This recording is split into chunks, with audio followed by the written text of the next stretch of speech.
Hey, for all the authors that are listening out there, I wanted to share with you this great email that we received here at the Reading with Your Kids podcast from Dr. Linda Mubarak. She is a past guest and the author of Maxine's New Job. Here's the email. Dear Fatima and Jed, good news! Maxine's New Job has been nominated to receive the prestigious Henri Award at the 2018 Christian Literacy Awards for Outstanding Literacy Work in the Children's Book Division. I sincerely believe your certifying Maxine as a great read helped bring increased social media attention to the book. Thank you for the exposure and the great marketing. We are so happy for Dr. Linda Mubarak that her book, Reading with Your Kids Certified Great Read, Maxine's New Job, received this prestigious recognition. We would love to help your book receive that same kind of recognition. If you are interested in having your book considered for our Reading with Your Kids Certified Great Read program, please visit our website, readingwithyourkids.com. You can click on the contact button, send us a note, and we'll send all the information back to you, or you can go right to our Certified Great Read page on our website. It's fun, it's easy, and it is really an effective way to let the world know that your book stands out above all the rest. The Reading with Your Kids Certified Great Read program. Reading with your kids. Hola, ni hao, konnichiwa, assalamu alaikum, shalom, jambo, bienvenidos. Hi, my name is Jed Lee, and this is the Reading with Your Kids podcast. We are coming to you from the beautiful neighborhood of Reedville in the southwest corner of Boston, Massachusetts. Our guest today is the author of a great series of books for kids ages 6 to 9 called Zaki and Zoltan's Adventures. Please welcome to the show, coming to us from North Carolina, author Titi Sule. Titi, how are you? I'm doing so wonderful. Thank you for having me. I'm really excited to have you on the show. I'm excited to learn about Zaki and Zoltan. Give us the kind of overview about what the series is all about, please. Oh, yeah. So I started writing Zaki and Zoltan Adventures. It's a series book, chapter book for kids. It's for kids in the age group of around 6 to 9 years old. So I started writing the book about 2 years ago, just wanting to teach kids about different countries and different cultures around the world. I really love to travel, and when I travel, our favorite things to do as a family is go spend time with another family from the other country and learn about them and learn about the country and learn about the culture. And so I wanted to put that experience in the book to share with other families as well. And so that's what Zaki and Zoltan Adventures does. I love that. You know, one of the things that I try to get across to folks is they go out and travel is just to help them understand that if all they do is go to the tourist spots, they're not seeing the country. You know, right. TT was talking about to me about hopefully one day visiting Boston. And if TT came here to Boston and all she saw was Faneuil Hall and City Hall Plaza and the Freedom Trail, well, then she would have no idea what it was like to live here in Boston and to actually meet the people who live in Boston, because none of us go to those places. Mm-hmm. That's for all the tourists because it costs so much money. It's the same thing here in Charlotte, right? It's you have to meet the local people and talk to them about their experience, and we love to do that when we travel. We've seen many, I visited the touristy places too, so we've seen the museums and seen the beautiful architecture, but it's the people that really make the city and make the country, and so it's a big interest of ours to also make sure that we connect with the locals. Yeah, it's so, and it's much more real. You know, it's a real experience. And one of the things I like to do, whether it's traveling here in the States with my magic show or traveling into other countries with my family, is we don't have a chance very often to go and stay with people. But if you just do something as simple as go to a grocery store, you know, get away from the museum, go to the museum, and then afterwards just go to a grocery store and take a look around and talk to the people there. It's really cool. I know you notice this little differences, right? You just every time you're doing something that a local person would do, whether it's just like taking a cab, like a regular taxi, or you're going to the grocery store, or you're going to just the regular mall, just doing regular things that they would do. You start to like really. That's when you start to notice the differences between like how you would live here in the United States or within the United States, how you would live in one city versus how people live in another city. So for example, when I visited San Francisco, which is even within the U.S., right, there's the cable trains. We took the cable trains that were running down the streets, and that's not something that I would typically see here in Charlotte. Mm-hmm. And so that was a fun experience. We went down and ate their local bread. It's just different. So you really get to enjoy the city more when you spend time doing those activities. I absolutely agree. And there's so many little hidden gems that the tourists don't get to see that you find when you meet the people of the real people of the city. And it's just amazing. We've had so much fun in Puerto Rico, which is part of the States, but a very different part of the United States.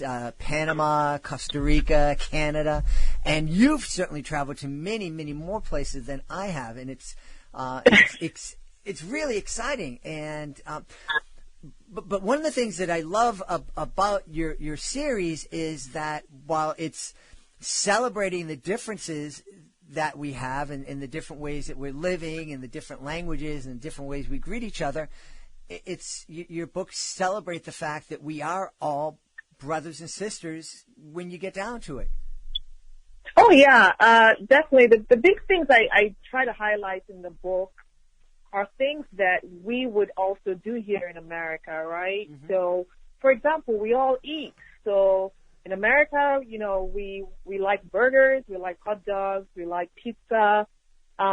When you go over to, a country like Morocco, they have their local food too that they eat that in some ways might be similar to what we eat here, but maybe they cook them differently. Mm-hmm. So like when we went to Morocco last year, one of the things that we talked about was crepes, like how crepes are different in the United States versus in Morocco. They make them with vegetables. We make ours with flour and milk and eggs. And so it's the same thing, but it's a little bit different how we cook them. So another way is the way we dress. My kids went down to play with the local kids there, and they played together outside. They couldn't speak English, and we couldn't speak Arabic or French, which are the local languages in Morocco. But these kids played together for like an hour plus without understanding each other's languages. And I just thought that was really beautiful to see that, how they could get along without even speaking the same language. So those are the fun things that we like to show is learn about the country themselves and the people, and understanding that we're really one human race. We really care about the same things. We want to survive. We want to provide for our families. We care about loving each other and being kind to each other. And that's what you see really when you travel around the world is people genuinely care for each other, and they want to help, and they're proud of where they come from, right? We're proud Americans. Mm-hmm. So, everybody's proud about their country. And so that's, it's just beautiful to see that everywhere, no matter where you go. Yeah. Yeah. And, right now in this, I'm tired of hearing this phrase, but it's true. We're living in a very uncertain time. And I know that back in February, my wife and I have been talking. Now that the kids are adults and they're out of the house, we've been exploring. And so in February, we're sitting down and we're thinking, okay, where are we going this summer? Is it Peru or is it Guatemala? Or do we want to go to Europe in August? And then March came and my wife said, I ain't going anywhere this year. I'm with her. So, and there's a lot of people who are like that. And so this is a perfect series right now because there's a lot of families they're staying home. They're not even thinking about traveling within the United States. They're not even thinking about traveling within their own state. So Zach and Zoltan's Adventures is a great way for us as a family to, come together, spend some time on the couch, reading this together, and imagining where we'll be traveling to once this pandemic is over and we can get back to life, hopefully as we knew it beforehand. Yes, I absolutely agree. I too go back and read the books just to reminisce about the trips myself because, like everyone else, this is a hard time to travel. Most people are not traveling because of COVID-19. Better to stay home and be safe. And so the books, help us to reminisce. Also on YouTube, I actually write some songs that teach even younger kids about this country. It's just kind of fun, happy music that, you can also watch if you search for Zach and Zoltan Adventures on YouTube. But the books have more details, like for the older kids, like the 6 and 9-year-old kids, that show a little bit more colors and details about the countries and the culture, their history, and what they like to eat, how they have fun. What matters to them. It's just, those are, things that, we should all learn about each other. And that's what I try to cover in the book. Absolutely. Now, what countries will we be visiting when we pick up Zach and Zoltan's Adventures? So the first one I wrote is for Nigeria. So just to share a little bit more about myself, I was born in Nigeria in West Africa, and then I came to the United States for school when I was 16, and I've been in the United States since then. So I'm now an American citizen. I've been in the U.S. longer than I've been in Nigeria, but I wrote about that partially because of my kids. I want them to understand my background, but it shares a lot about the Nigerian culture, the history, the people. Nigeria is one of the most populated countries in the world, and it's the most populated Black country, by the way, and so there's just a lot of vibrant cultures and traditions that you would learn by reading the book. And then the other one I've written is France. I went to France with my husband a few years back, and we completely loved it. It's one of those places I was a bit nervous to visit because of, people say really great things about it, and I was nervous that it would maybe be a cliche and I might not enjoy it as much because I like to go to places that are not so much publicized as really fancy touristy places. I visited India, I visited Brazil, I visited Thailand. So those are I like to go to places that are not really like mainstream media vacation spots, just to discover like the gems in them. So Paris is one of those places I was a bit nervous to visit, but it was absolutely magical. I loved it, and so I wrote one about France. There's a little bit about their history, how they gained their independence. And then there's a lot in there about their food and their culture. France, and Paris in particular, it's a very romantic city. For kids, what you would see is just people holding hands, people singing. I was on the train, and this guy just started singing the Happy song by Pharrell. It was magical out of nowhere. Just kind of that fun, loving city vibe. And so I really enjoyed visiting there. So I wrote about that one. And then the other one I have written about is the Morocco one. So I went to Morocco with my family last year, and we spent a whole evening with this family, and they cooked with us. We cooked with them, and we had dinner with them, and we got to learn a little bit about them and their history. We went to some of their local markets. We stayed at an Airbnb, so it was a traditional Moroccan home that we stayed at, and we got to really experience the culture, and so I wrote about that as well. In fact, in the back of that book, you see pictures of us, like what we actually did. You see our actual pictures in there at the end of the book. And then I'm currently working on one for Spain. We also went to Spain last year, Madrid in particular. And it was just a very busy city. Think like New York or San Francisco, which is also just amazing. The food is incredible. If you've tried paella from Spain, it's wonderful. So I'm working on that right now. We spent a lot of time just visiting places and eating local food, and that's what we really enjoy doing. I'm a foodie, if you can't tell. No, I really enjoy it. That is wonderful. I have to tell you, Titi, that I have actually been getting to know Nigeria myself over the past few weeks. Oh, great! How are you doing that? Well, for some reason, I got roped into watching 90 Day Fiancé with my wife every Sunday night. And one of the before the 90 Day couples, it was a woman from the United States and a man from Nigeria, and so I learned all about that, and so that I can't believe I just said that in public. That is a fun show I've heard. I've seen clips of it. I haven't watched like the full season, but I've seen clips of it, and it's quite funny. It's something my wife enjoys doing with me, so I enjoy doing it with her. Right. The way probably no one else would be interested in this at all, but Titi, the way she got me hooked on this is we were in Chicago back in the spring. I was performing out there. She came out with me. We were in the hotel, in the restaurant, and it's a restaurant and bar kind of thing, and a gentleman there said, "Hey, would you like to watch something on TV?" And I think he didn't think my wife would say yes, but she said yes, absolutely. She took the remote and turned on 90 Day Fiancé, and we sat there watching it together. The whole restaurant cleared out. It emptied out. I felt bad for the servers because there was no one left. And you were still watching it? She was there. She was hooked. Anyways, great.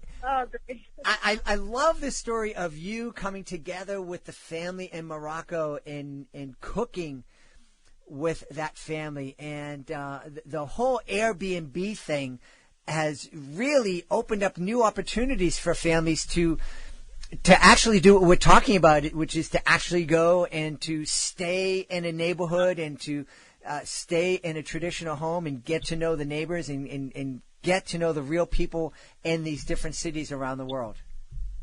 Absolutely. I mean, we look for Airbnb experiences when we travel to places, and you're right. It's just opened up such a wide variety of experience that you can have. We went hiking in the mountains. I mean, that's what the local people would do. They might not call it hiking, but they walk up and down the mountains, very comfortable with that. And then we spent time with this family and cooked with them and played with them. We saw where they baked bread. So I'll share this with you. They don't have ovens in their house. So just like we would have an electric or gas oven in our house, and if we wanted to bake something, we just slide it in there. They have to take their bread, they make the dough at home, and then they have to take the dough to a public bakery. So you could just walk down the street, and there is a public bakery that everybody brings their bread to bake, and you have this one person that's in charge of the bakery that's baking the goods. That was something very interesting that I had not seen ever in my life. That was that was interesting. I'll share another personal one. When I went to India, we stopped by a local village just to like hang out and talk to the people.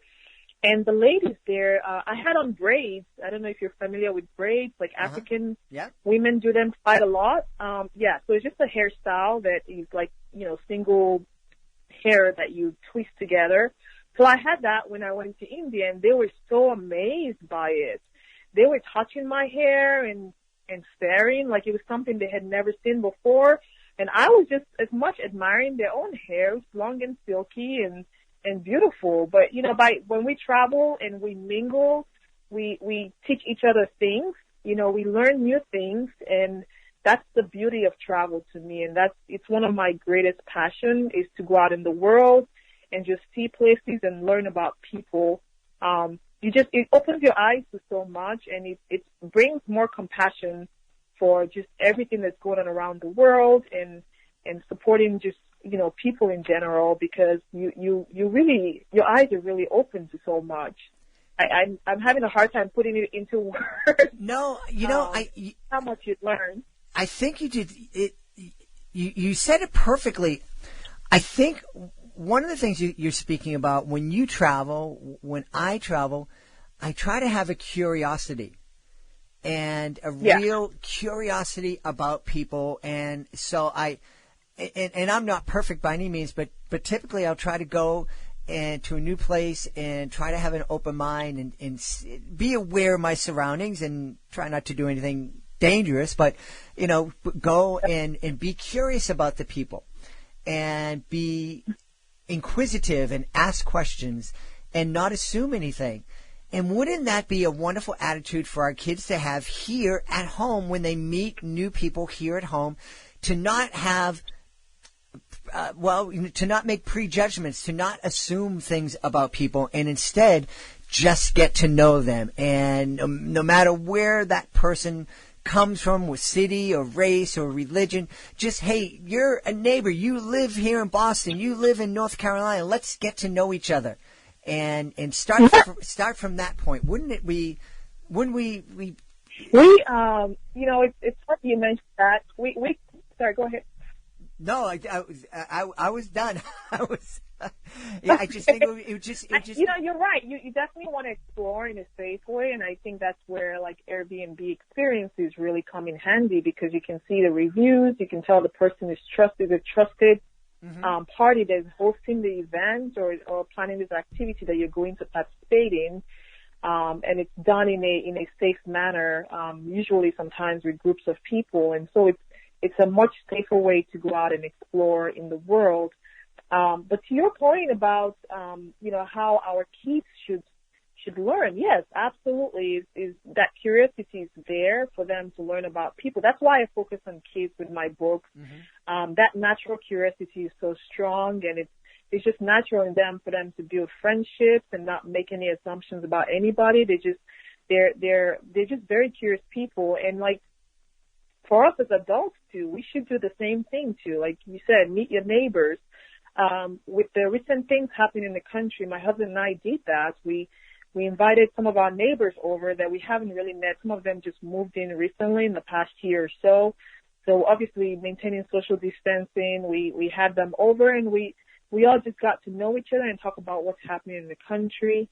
But it was just a very open and safe place and safe conversations that we had with our neighbors. And since then, I could say, like, our relationships. I'm going to go volunteer at one of my neighbors' schools when schools open up, because that's something that she as a teacher was looking for help in. And there's just different ways that we can continue to help and support each other. That if we're not talking to each other, we don't even realize that we have the gift that somebody's looking for. Isn't that true? We all have gifts, and we just need to have open minds so we can find someone who needs our gifts. Yeah. Yeah. 100%. Yeah. One of the things that I noticed on your website, and we want to let folks know about the website in just a minute, but you list all the different ways, or many different ways, that people say hello to each other from around the world. And I open up many episodes of the show by saying, "Hola, ni hao, konnichiwa, assalamu alaikum, shalom, jumbo." How important is it in your mind for us as we're traveling just to try to, if we can't speak the language, at least learn how to say hello in their language? And I'm sorry I don't speak your language. Could you help me out? It is super important. It shows that you value them. It shows that you're willing to try to understand them and be part of their culture. I'll tell you a funny story. I always do that. Like, whenever we're going to a different country, I download Google Translate. You can download Google Translate, simple app, and put in the English words, and it'll translate it to so many different languages. And so when I go to a store, even if I'm not able to speak any other language but English, I try to communicate my best in their language so they can see that I actually really value them. And it's usually very funny to them, because obviously I'm not saying it in the right dialect or tone. I remember one time in Paris, I was trying to speak to this guy and trying to buy food on the streets, one of the street vendors, and I was speaking French to him. And after a while, he just laughed and said, "That's okay, just speak English to me." I said, okay, at least I tried, and they really appreciate that. I think people generally do when you make an attempt to just, understand their culture. Like when there's a Diwali celebration somewhere in the U.S. and you're going there, you know, if you try to put on a sari or something, people just love it so much because it shows that you're acknowledging them and you're respecting them and you're trying to bring them along in your own journey. Yes. It's just beautiful. People do appreciate that a lot. Absolutely. I have my a funny story when first got married to my wife. I think it was the year after we were married. We were down in Puerto Rico. My wife is originally from Puerto Rico, and I think her younger teenage brother at the time was out with us, and we were out in the country in San Juan. Almost everyone speaks English. Out in the country, not so much. And so we're at a little restaurant. My wife said, "Go up and get us some napkins." And as I approached the counter, I had no idea what the word for napkin was. And so I'm trying to explain myself. And finally I said, tú tienes toallas para la boca, towels for the mouth. And you were close. Yes, you know, the people that they just laughed, and I think they gave me a box full of them. They sent me back, and the owner came over to the table, and it was just wonderful. I think they gave us some free desserts or whatever. But being willing to put yourself out there and make a mistake, but you're showing people that respect, that like I'm here in your home. I'm going to try to speak your language and just honor and respect you. Yeah. When I went to when we were in Madrid last year, most people did not. I don't know if they could speak English, but people were speaking Spanish everywhere. Mm-hmm. And so if you wanted to order food, you had to order food in Spanish. If you wanted to ask for something, you had to ask in Spanish. I'm sure there are a few people that can speak English, mm-hmm. but it's just out of respect. People like that you're trying right. mm-hmm. to, you know, to speak their language. Yeah. Hey, we want to know where we can connect with Titi Sule and find out more about Zaki and Zoltan's adventures online.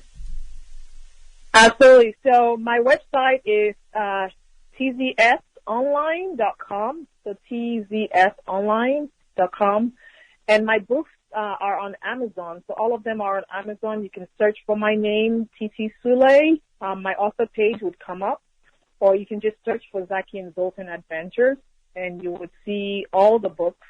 Zaki is Z-A-K-I, and then Zoltan is Z-O-L-T-A-N. And just to add to that, like, those are my kids' names. Ah, cool. And those names are not Nigerian, and they're not American, obviously. So, Zaki is like an Arabic name, and Zoltan is a Hungarian name. We just pick names that we love from around the world, and those are the children book names now. And you gave your kids those names, and they're going to have to explain it for the rest of their lives. And that's a great thing. It's great. Yeah, it's like, how did you get that name? My parents. Yeah. And so I'm on my website is TZS Online. I'm on Amazon, but you can also find me on social media, on Instagram and Facebook. If you search for TZS Online, I'm available on both platforms. That's wonderful. Well, we want to encourage everybody, especially this summer where people are going to be doing a lot of staycations all summer long. It's a great reason to pick up Zaki and Zoltan's Adventures, be able to travel around the world from the comfort of your couch together, and really kind of open up your kids' minds to the beauty of our beautiful human race and the fact that we are all brothers and sisters all around the world, no matter where we are. Titi, I've had such a wonderful time speaking to you today. Thank you so much for being part of the show. Thank you, Jed. This has been fun. Thank you so much for having me. Please be sure to join us for the next episode of the Reading with Your Kids podcast. Our guests will be Hans and Jennifer Apple. They'll be here to talk to us about their great program called Award-Winning Culture. That's the next episode of the Reading with Your Kids podcast. I want to thank the folks who made today's show so very wonderful. Of course, I want to thank our guest, Titi Sule. Be sure to check out Zaki and Zoltan's Adventures. Also want to thank my incredible team, starting with my amazing producer, Fatima Khan, my awesome author ambassador, Peggy Cotto. I want to thank my beautiful wife for all the support she gives me. I want to thank you. Thank you so much for taking the time to join us today. And as always, thank you so very, very much for taking the time to make the world a better place by reading with your kids. I'll be looking for you on the next edition of the Reading with Your Kids podcast.